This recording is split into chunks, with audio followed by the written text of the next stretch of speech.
part 3 of our cybersecurity training around phishing. Okay, so in this session, what we're going to talk about is phishing. So we're going to talk about what it is and how it's used, why it's really important now. Phishing, which we'll come on to talk about kind of emails, basically, has been around for a long time, but it is still really important right now. It's still used massively, and we'll talk about why that's so important. Talk about what the outcome is, so what people are trying to achieve and what can be the outcome for you personally and for your business. And then finally, what we need to look out for and how we can spot these phishing attacks. Okay, so what is phishing? So phishing is basically the concept of emailing and trying to get you to do something that you shouldn't really be doing. If you've watched part 2 of this around social engineering, it's very tied in with that, and it uses the basis of well-known brands quite often, or even your colleagues in some respects. So it's trying to play on trust to make you do something that you wouldn't necessarily want to do if you knew that it was coming from somewhere else and it wasn't quite what you were expecting it to be. But ultimately, it's what we refer to as dodgy emails coming through and asking you to do something that you don't want to do. And there are generally 2 types of phishing emails. So there's mass phishing. So these are generally sent out in their thousands, hundreds of thousands, millions, whatever it is, with a common theme. And you probably will have been targeted by these, no doubt, at some point. And there'll be some that play on your mind because you'll get something from a company that you don't actually deal with. So you might get an email, for example, from a Netflix, for example, and you're not a Netflix subscriber. You know, I think, well, what? I'm never going to catch me out with this. I'm not even a subscriber. But obviously, they go on the percentages. They think, well, a lot of people use these services. A lot of people know these brands. So if we send out enough of these, we'll catch enough people. It's a very much spray and pray approach of trying to get as many possible people to do something. Quite often what they're trying to do is get your data, so your login details, for example. It'll ask you to log in, potentially go through to somewhere where you'll pay some money to renew a subscription that is telling you has expired when it hasn't really expired. It's a completely different website it's sending you to, or simply as a step in a process, so gaining your login details to then log into other things that you own and use your credentials that you've given away. Spear phishing, the concept of this, and there are different versions of that. There's whaling as well and things like this, but spear phishing is a good terminology for the other side of things, which is a much more targeted approach. So it might be targeting specific individuals. It might be targeting specific individuals with specific kind of credentials, whether that's owners of businesses or things like that, that have a certain level of access to do things, to approve things, and therefore use their login details or use their ability to make payment to make money that way as well. One of the common sort of approaches we've seen from spear phishing as well is internally. So actually getting an email that looks like it's come from one of your colleagues that's asking you for potentially to transfer money, for example, and they're using that idea that actually if they've got the details of someone who has some authority, they can use that authority to make other people do things with the basis of an email. So why is it so important now? This has been around like forever. So we've all won the Irish lottery or had some prince who needs to transfer some money to us, no doubt, and that's been going on for forever and a day, and we all know how to spot those emails, and we all know that they're terribly worded and look awful and all of that sort of thing. So why is it important right now? Well, the fact is it's still very high. So when we look at all the different sources that threats come from, 33% are from email. This can fluctuate depending on what source you look at and who's done the survey, but that's a typical sort of thing. A third to a half probably is where we're looking here, and it's a very common technique used. It hasn't stopped working yet. It's still there. People are still falling for it. People are still clicking on things. People are still doing things that they shouldn't be doing. So it's absolutely key in that respect. Also, the fact that this has got much better. So we aren't now getting, well, we probably are still getting emails about winning some crazy lottery somewhere, but actually what it's starting to do now is use things that we are familiar with. It's trying to make us take actions around products, around services that we know, that we expect to get emails from, and kind of punish our behavior in a way that we maybe didn't see coming, rather than just looking out for something that is quite simply too good to be true. And we'll come on to examples of that a little bit later on. And that Netflix example is a good example there, because like I say, if we have got our Netflix account suspended, our immediate thought might be, oh, I wanted to watch that box set tonight, quickly, I better do something about it. We might not even read the email, we might not look at who sent it to us. If it looks genuine, it's it's hitting us and thinking, oh, that could be true. We go off and we do something that we shouldn't want, that we really shouldn't be doing. And it does play on trust. Like I say, it's trying to get us to do things we shouldn't be doing, and therefore trust is a key element of that. So these 3 brands here, and if you've watched my social engineering session, this comes up in there as well. These are the 3 brands that are the most spoofed brands out there when it comes to phishing emails. So cyber criminals are using this trust that exists between us and some of these big brands here to make us do stuff, to make us not read the email fully, to make us not question what email account it's come from, to what URL it's sending us to, what website it's asking us to log into. It's taking that assumption that because it looks like it's Amazon, or it looks like it's Apple, or it looks like it's Microsoft, then we'll do it almost blindly. So what are they trying to achieve? What's the outcome of this? So if we are to click on something from a phishing point of view, there's a few things. So come on to an example in a minute of where we actually, if we click on something that makes us log in to a system, what it might do is it might be our email that we've given away our details to. And what cyber criminals are then doing is using people who click on these emails and give away their login details, is using their email address to send out more emails. And what we've seen a lot of is people doing that, freely giving away their information, and then cyber criminals using their email address to email everyone in their address book, which is customers, which is suppliers. And what that does is that has an impact on reputation. It doesn't make you look like you know what you're doing. It looks like you've fallen foul of something that potentially could be seen as a little bit silly and a little bit stupid. So it doesn't help with reputation whatsoever, even on the most basic of level. It also doesn't help with reputation if you have an impact of the bottom two. Either one is financial loss.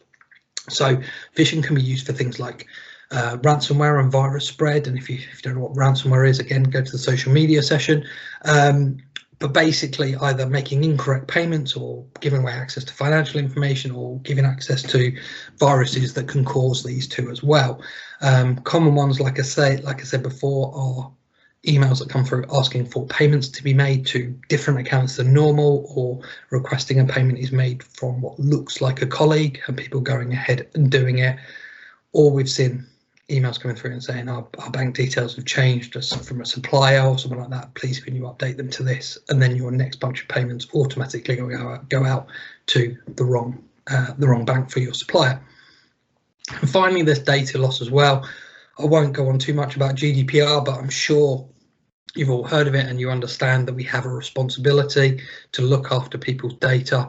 So there is obviously a potential risk to a business and a breach of GDPR if we were to lose data and we were to lose this information that could go out to other people, which could cause us reputation issues. It could cause us financial loss through fines and things like that as well. So it is something to be aware of. So what do we need to do? What do we need to look out for? So we've got a typical email that comes through. So in this scenario from PayPal, which we won't dwell on too much. Obviously, you can pause this and have a look at it if you want to. But ultimately, what we're looking at when we get an email like that is things like, has this come from the sender's email? So in that scenario before, that came from paypal.com rather than paypal.com. So there's a telltale sign. Personalization. So that said, dear PayPal customer. It didn't say my name, and obviously if I use that service, they will know my name, and their normal emails, their real emails, if you like, will come addressed to me and they'll know who I am. Does it look right from a logo, from a design point of view? Sometimes they do, sometimes they don't, but if they don't, that's a telltale sign. Is it asking me to go off somewhere, or has it got an attachment with it that I don't trust and I don't think I should be clicking on or I should be downloading? And what is the context? So if I haven't not expecting to receive a parcel from the Royal Mail and I get an email saying there's a parcel waiting for me, click here. Well, why would I click there if I'm not expecting to receive an email about a parcel? This HMRC refund that's gone around various times, that isn't necessarily the way they'd communicate without that. Surely wouldn't it come via a letter? So if I'm not expecting these things, if the context isn't right, then I should immediately be on my guard thinking about, actually, is this the right thing to do, to click on this, or could this potentially be a phishing email? These are the sort of things we're very good at spotting. So we get an email like this that we're not expecting, and we can see there it's from a terrible email address that we wouldn't expect. It's to recipients, so it's gone to lots of people. It's got a very long, horrible subject line. It says, "Dear customer." The English on there is pretty terrible, and the chances are this has no context for you whatsoever. So these are the sort of emails we spot in a second. We delete that. You'll probably see that about half a second in your inbox before you hit delete. Slightly trickier ones is when it comes from someone in your organisation. So you can see here an exchange that obviously isn't genuine, but is an attempt at a spoofed email looking like it's come from us.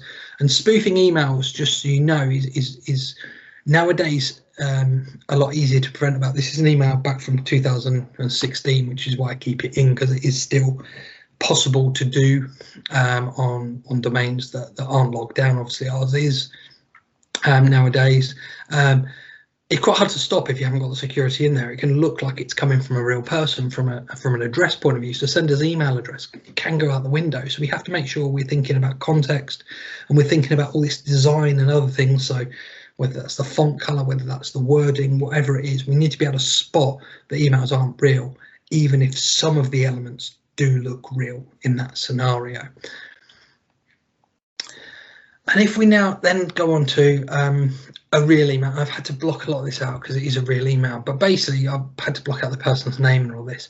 What this is it's showing me here that an invite to an event has been sent to me from somebody theoretically that I know. So in this scenario, it was sent to somebody that they knew, and I'm being asked to click this invitation. Now, what happens when you click that invitation is that you're taken through to a login screen. Now, this login screen is a fairly typical kind of Microsoft 365 login screen. So Microsoft uses across their products, asking me to put in my username and my password. And when I do that and I sign in, it would basically fail and say this hasn't worked. It's not really got the invite information that you wanted. But unbeknownst to me there, what I've done is I've just given away my login details. In fact, I've given away my login details just like the person who sent the email. Because the reason I'm getting that email is because they do exactly the same. The cyber criminals are then using their address book to send out more emails, and they're about to do the same with mine because I've just logged in. What I'm naturally going to do is reply to that person and say, well, you've just sent me an email, but it's not worked. But the cyber criminals will set up a rule in that email address to automatically delete any replies to that email. So actually the person that's hacked may not even know that exists unless someone picks up the phone and tells them. So these are the sort of things that are going on. And obviously that is a huge credential harvesting process, pulling in lots of usernames and passwords that can potentially be used for further kind of stepped hacking processes in the future. So you might ask yourself, well, why doesn't my spam software stop this? And of course it will stop some things, but in that scenario that I've just talked about, that email isn't a spam email. It's come from one of your genuine contacts. It's come from their Outlook, sent to you, a genuine person. So it's targeted, but it's also real. It's got absolutely no malicious content in there whatsoever. It's asking you to click on a link and that's it. Now, after a while, these sort of links do get blacklisted, but the link itself contains no malicious content. It's just a login screen. There's nothing on there really that something can detect. And the chances are that URL is going to be changed often, although there's going to be lots of different ones of them, potentially even personalized URLs every single time. So without being able to see a pattern there, it's not going to get spotted. And of course, there is no virus. It's a login screen, so nothing is going to happen bad to you once you've logged in, other than the fact that rather than your login details going off to, in that scenario, Microsoft to be authenticated so you can log in, they're being sent off to a cyber criminal who's going to use them for other means. So your responsibility here is that we do need to be vigilant. We need to think about this every time we're interacting with emails, thinking, is this real? Are there telltale signs here that we've gone through that suggest that it might not be? So am I expecting that email? And if I'm not, I need to check.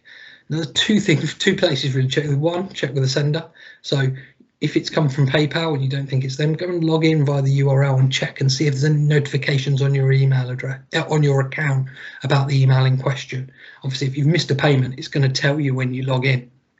If it looks like it's come from one of your colleagues and you're not quite sure, either get up off your bum and go and speak to them, or pick up the phone and ask them, have you sent me this email asking me to send this payment? What you don't want to be doing is replying by email. You don't want to be forwarding emails, because if you reply to that email and that person has genuinely been hacked, all that's going to happen is a hacker is going to reply and say, yes, absolutely, please send that money as I've requested. Whereas if you pick up the phone and you speak to them, then you're going to find out for sure that it's definitely the case. Okay, so I hope that gives you a good overview of phishing, about what it is, how it's used, why it's so important now, and will continue to be important in the future as that landscape keeps evolving, what they're trying to achieve and what the outcome can be of a phishing attack, and what you need to look out for. So I hope that was helpful. Thank you very much.